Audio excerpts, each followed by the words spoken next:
नमस्कार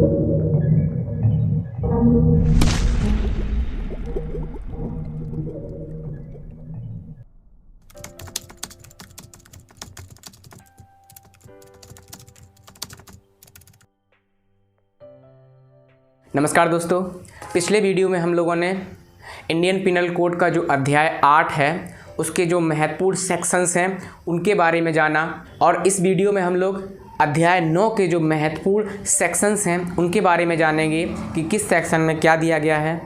तो चलिए स्टार्ट करते हैं। अध्याय 9, इसका नाम है लोक सेवक या उनसे संबंधित अपराधों के विषय में। लोक सेवक का मतलब है कोई भी सरकारी कर्मचारी, और यह सेक्शन 161 से स्टार्ट होता है और 171 तक जाता है। यह अध्याय धारा 161 से 165 का तक है। इसे भ्रष्टाचार निवारण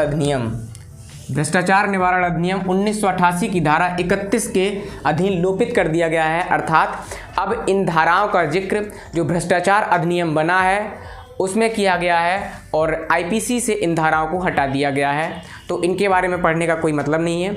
इसके बाद हम लोग धारा 166 की बात करें। अगर धारा 166 की बात करें तो धारा 166 लोक सेवक जो किसी व्यक्ति को क्षतिकारित करने के उद्देश्य से विधि की अवज्ञा करता है।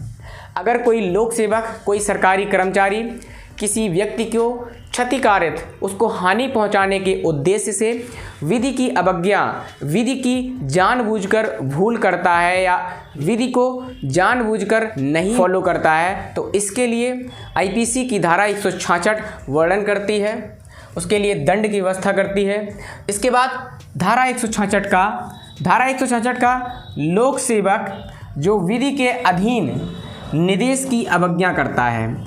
अगर किसी लोक सेवक को विधि के अधीन कोई निर्देश दिया गया है और वह जानबूझकर उस निर्देश की अवज्ञा करता है, ऐसे थाने के भारसाधक अधिकारी को संज्ञेय मामलों की एफआईआर दर्ज करने के लिए विधि निर्देश देती है। परंतु अगर कोई पुलिस अधिकारी इस तरह से एफआईआर दर्ज नहीं करता है तो उसके खिलाफ दंड की व्यवस्था क्या होगी, उसके खिलाफ क्या कार्यवाही की जाएगी, इसके बारे में आईपीसी की धारा 166 का व्यवस्था करती है। और इसके साथ साथ अन्य कोई भी और किसी भी क्षेत्र का लोक सेवक अगर विधि द्वारा दिए गए निर्देशों की अवज्ञा करता है तो उसके लिए भी दंड की व्यवस्था भारतीय दंड संहिता की धारा 166 का के अंतर्गत ही की गई है। इसके बाद अगली धारा आती है धारा 166 खा। धारा 166 खा, पीड़ित का उपचार न करने पर दंड।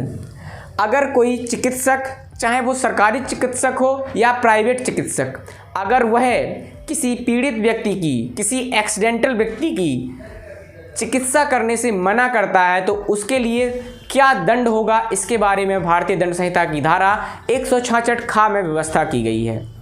इसके बाद अगली धारा आती है धारा 171। धारा 171 कपटपूर्ण आशय से लोक सेवक के उपयोग की पोशाक पहनना या टोकन धारण करना। अगर कोई व्यक्ति कपट के आशय से कि किसी के साथ कपट कर ले, उस आशय से किसी भी लोक सेवक की पोशाक अर्थात वर्दी को धारण करता है, पहनता है और या उसके टोकन को धारण करता है, तो उसको परिभाषित और उसके दंड की व्यवस्था भारतीय दंड संहिता की धारा 171 में की गई है।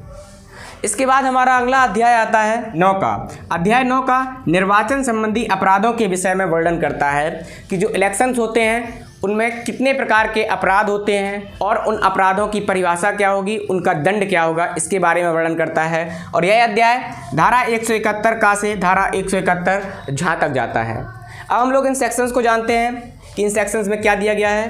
तो धारा 171 का में अभ्यर्थी निर्वाचन अधिकार को परिभाषित किया गया है कि अभ्यर्थी की परिभाषा क्या होगी, कि कौन सा व्यक्ति निर्वाचन के लिए अभ्यर्थी होगा, निर्वाचन दे सकेगा, उसकी परिभाषा क्या होगी और उसके अधिकार क्या होंगे। उन अधिकारों की को परिभाषित इसी धारा में किया गया है। इसके बाद अगली धारा जो आती है धारा 171 खा। धारा 171 खा रिश्वत के बारे में वर्णन करती है कि अगर कोई लोक सेवक या निर्वाचन से जुड़ा हुआ कोई भी व्यक्ति रिश्वत लेता है तो उसकी परिभाषा क्या होगी और इसी में आगे धारा 171 यहाँ दंड की व्यवस्था करती है कि अगर कोई लोक सेवक या निर्वाचन से जुड़ा हुआ कोई भी व्यक्ति रिश्वत लेता है तो उसको कौन सा दंड दिया जाएगा, कितना दंड दिया जाएगा, इसके बारे में वर्णन करती है। इसके बाद धारा 171 का निर्वाचन में असमयक असर डालना। अगर कोई व्यक्ति निर्वाचन जारी रहते हुए असमयक असर डालता है, उसको रोकता है, लड़ाई झगड़ा करता है, तो इसके बारे में इसकी परिभाषा धारा 171 गा करती है और इसके दंड की व्यवस्था धारा 171 चा करती है। इसके बाद धारा 171 झा निर्वाचन लेखा रखने में असफलता। अगर कोई निर्वाचन अधिकारी निर्वाचन लेखा रखने में असफल रहता है या जानबूझकर ऐसा करता है, इसकी क्या परिभाषा होगी और क्या दंड होगा, इसके बारे में आईपीसी की धारा 171 झा वर्णन करती है। इन वीडियोस में हम केवल आईपीसी के जो इम्पोर्टेंट चैप्टर्स हैं उनके बारे में जानेंगे। जो आने वाले वीडियो हैं उनमें हम लोग एक एक सेक्शंस को, जैसे अभ्यर्थी और निर्वाचन अधिकार की क्या परिभाषा होगी, इनको विस्तार से जानेंगे। तो अपना ख्याल रखिए। बहुत बहुत धन्यवाद। जय हिंद।